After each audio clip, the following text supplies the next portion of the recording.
In this guide, I'm going to show you how to remove a passkey from Snapchat. This is Aiden from JustBoz, and before we get into this guide, make sure to like the video and subscribe to the channel with all notifications on. It really does help with the channel, and it lets us know that you want more content like this, so we greatly appreciate it. If at any point throughout this guide you did have any questions, just ask them down in the comment section below, and we can help you out further. I'm going to be doing my best to reply to every single comment down there. First things first, go ahead and open up Snapchat, and you need to tap your profile icon up in the top left corner, and then hit that settings gear up in the top right corner now to open up your setting. Scroll through here until you see the passkey option and open it up, and you're going to see the passkey currently connected to your Snapchat account. Just tap on that passkey that you want to remove and choose the option to delete or remove it. Confirm the removal when Snapchat does ask, and if the passkey is also saved in your phone's password manager, you may want to remove it there as well.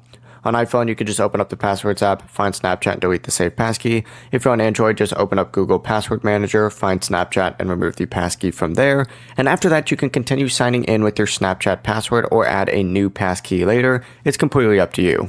Before you do leave, make sure to like the video and subscribe to the channel with all notifications on. It really does help with the channel, and it lets us know that you want more content like this. We'd greatly appreciate it. And if at any point throughout this guide you did have any questions, just ask them down in the comment section below, and we can help you out further. I'm going to be doing my best to reply to every single comment down there. Peace.